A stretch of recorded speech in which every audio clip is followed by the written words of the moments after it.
I'm 29F, married to my husband, 30M, whom I'll call Alex. Alex and I met in college during our freshman year. We started off as just friends and got married 7 months ago. I've gotten along with his family, but we aren't super close, though we're friendly enough. The problem is that Alex has begun to make me incredibly uncomfortable. Firstly, he's begun to ask me who I'm meeting with, where, what we plan on doing, and how long every single time I leave the house without him. At first, I just thought he was being protective and a good partner just in case something happened, but then he started checking my phone after the visits, vetting and researching each of my friends as well. He also has been pushing me to link my bank account to his, as he's in charge of the finances when he was perfectly fine with keeping them separate before, and we fight about it almost every day. Finally, yesterday when he was preparing to go on a work trip for 2 weeks in California, he demanded I wear a tracker so he could keep an eye on me while he's gone. I can't do this anymore. I feel like I'm suffocating, and his family, whom I've spoken to about his worrying behavior, just said he's being careful and protective as a good husband should. I need to gather my things together and find a way to be gone before he gets home without tipping him off. He's always threatened that if he ever found me cheating on him, he'd file for divorce the same day. He even keeps a filled-out copy in his desk. I'm going to submit those the day I leave. But there's so much to do, like finding a new place to live, seeing if my job has any transfers available, and packing and moving in 2 weeks. His return flight is on May 11th, so I need to move quickly. I'm posting here because I don't have any close family, and I can't risk dragging my friends into this as we share the same friends. I just needed a place to vent and ask if anyone has any advice on the easiest and safest way to do this. Edit. Oh my god, you guys are amazing. I never even thought not to use his divorce papers. I'll check for cameras before I start any packing or prepping. I may also shred his divorce papers just in case and look into getting a lawyer for myself. I'm in a no-fault divorce state, that much I do remember, which will help. I'll update again when I know more. The tracker he wants me to use is a small clip to put on the belt or waistband. I'll wear it unless I'm going or doing something related to me leaving. No pets yet, thankfully. Update 1. So, I've received a lot of support and helpful advice along with some questions I thought I should clarify before I proceed with the update. Some ask why I'd be hiding things from Alex regarding going out and who I'm meeting with. I don't, and I have nothing to hide. However, when he begins to double-check everything I tell him with the other people there, right down to each person I talked to and what I said, did I send any text messages, did I order food, how much did I eat, that's when it started to feel like I was slowly being pushed into a corner. It didn't start that bad, but gradually grew worse over time. All of the Reddit subs my in-laws' families are part of are related to gardening and DIY, so I highly doubt they'll see this. If they do, by the time they do, I'll hopefully be gone. I talked to my job and explained things to my manager, and they promised to look into openings in other states to see if they could get me into one. They'll have an update on that in 3 days. I trust that my bank account is secured, considering he's tried to get into it before and failed. I found one camera in the kitchen, another in the living room, and one in our bedroom. As such, I've left them in place for now and have done all other planning in the bathroom while I'm pretending to take a bath. I'm honestly staying away from the DV services as my sister-in-law is unfortunately higher up in those considering she volunteers there, and I have a feeling if I did show up there, they would know in a heartbeat. I can't look for apartments until I get the update from my work, but either way, I'm still going to be leaving the state. The day before I do, I will be changing my number, carrier, and wiping my laptop and all of his electronics before I do. I've met with 2 lawyers so far and had them look over the paperwork my husband had prepared, and both said that it did have some clauses in it that could have caused me some trouble down the line. What alarmed all of us most was the fact that several of those clauses dealt with future children, and not as a hypothetical. Like several others have suggested, I have a feeling he fully intended on getting me pregnant to keep me trapped and tied to him. There are 3 other locations my job could send me to, and I have begun looking into all 3 cities and housing in the areas, just in case one of those is the one they send me to. Even if they don't have an opening that they can push me into, then I will just have to quit, move, and figure things out on my own. I have enough money to live and survive for a few months until I can pick up another job.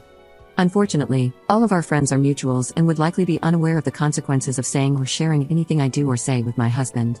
I don't have any surviving close family, and obviously, my in-laws are not a good resource to rely on. I am on my own, unfortunately, other than the wonderful bonds I've begun to make here. I will update again if I get more information or if something else happens, otherwise, I'll update when my work gets back to me. I do plan on leaving before he returns, though, just to make sure that I'm not anywhere near here at that time. Update 2. Good news, my work has an opening I qualify for that will not only shift me across the country but also comes with a salary increase as well. I've started telling my in-laws and friends that I'm planning a surprise outing for when my husband gets back for just the 2 of us. This way, people won't give me odd looks if they see me out and about. I've even gone as far as asking my mother-in-law to show me his favorite recipes. Meanwhile, I found a moving company that, while small, is willing to work in a storm. The reason is that in 5 days, we're supposed to get hit with a large storm front. I plan to shut off the breaker and say we lost power if he asks, just as several people here suggested, and even send him a short clip of the storm. I will have all of my stuff moved that afternoon, and I will be flying out once the weather has cleared enough to do so. I have a lawyer who will push my divorce through, and I filled out the necessary paperwork so that I don't have to be here for it. I'm not suing for assets or alimony, and I've shredded his divorce papers as well. I've set up a cheap payphone plan through Cricket until this is all said and done, at which point I will find a new carrier, number, and phone. This one is being wiped and left behind. My laptop is provided by my work, and the IT department inspected it thoroughly, and it was clean, thankfully. No other electronics aside from my laptop. New phone will be coming with me. If Alex needs to talk to me, he can do it through my lawyer. Not sure if anything else will happen. My fingers are crossed that he doesn't think anything's amiss until after I leave, and I'm not turning the breaker back on when I do. He can do it when he gets home. My work is covering the plane ticket, so at least that expense is when I don't have to finagle. Update 3. It's been a busy week, but I've gotten so much done. Firstly, I am now out of the house and am currently in a hotel while I look for an apartment. It's a big city, bustling with people no matter where you look. We had a pretty bad storm system hit back home that actually lasted 2 days. High winds, thunder, lightning, and even hail were everywhere. I didn't take much from the house, just my documents, clothes, and important sentimental items. I left all of the furniture and electronics behind. I cleaned the house top to bottom and took pictures on my phone so he couldn't claim I damaged anything when I left. My lawyer has already started divorce proceedings, and my husband will be served on the 8th. His plane is due to land early in the morning, and the sheriff will be there at the house waiting for him. He is very much about public appearances and reputation. My lawyer will be calling him as well to inform him that I am more than willing to air out everything to the public about his actions if it means securing my freedom from him. I will go to court as long as I must to get this pushed through. I haven't told our friends or his in-laws yet. I will do that while he is on the flight to prevent him from getting wind of it before he's handed the divorce papers. I will be calling around and explaining why we're getting divorced to try to prevent him from twisting this into somehow being my fault. I don't want him trying to claim I had an affair or something, so I want to get the truth out before he can twist this. I'm doing okay, just tired, but yet I feel almost jittery and off-kilter. I keep looking over my shoulder and monitoring what I say even when I don't really need to anymore. Hopefully, that will fade soon. My work is covering the cost of the hotel, and I'm working on getting my other things in order. I also need to find a new general practitioner as I want to get a full test just to make sure everything is okay. I don't know when my next update will be, probably when the divorce papers are filed or if we have to go to court to push them through.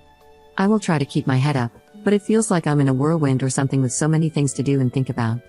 I kinda thought it would be easier once I got out of the house, but while the fear is smaller, somehow the number of tasks only seems to have grown. Update 4. Sorry I haven't updated for a while. Things got hectic and a bit chaotic, honestly. Firstly, I'm still working on getting an apartment and have applications in at 3 different places. Hopefully, I'll hear back from them soon.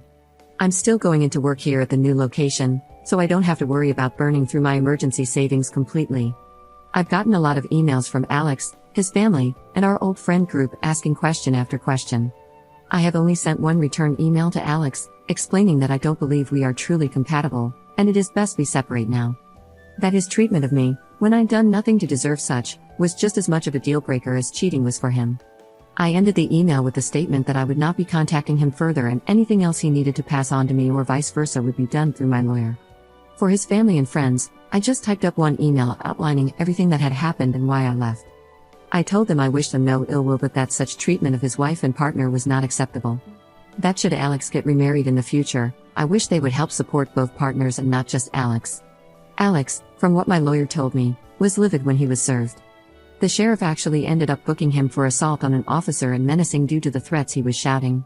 His father bailed him out in a few hours, but with the testimony of the sheriff, my lawyer believes I have a very good chance at getting a restraining order. Alex, upon returning to the house, apparently lost his temper again, breaking the dining table into pieces as well as the TV and severely damaging the walls. At least, that's what one of the emails from one of our friends reported, as Alex called him to help him clean up the mess. My lawyer already has pictures of the house I took, with timestamps as evidence that nothing had been damaged by me. My friend reported that Alex tried to claim I'd been the one to trash the house, but the damage on the wall was at head height. Alex is 6 feet 3 inches, and I'm 5 feet 4 inches, so he knew that was false. Either way, taking the pictures definitely will help me, so again, thank you everyone here for the advice because I never would have thought of that on my own. My work won't share details of where I am, as I do work with some higher-end clientele who value security, and that information won't be gossiped about. I deal with contracts, notary, and business management. As such, even if Alex tried to use my work to find me, he wouldn't succeed.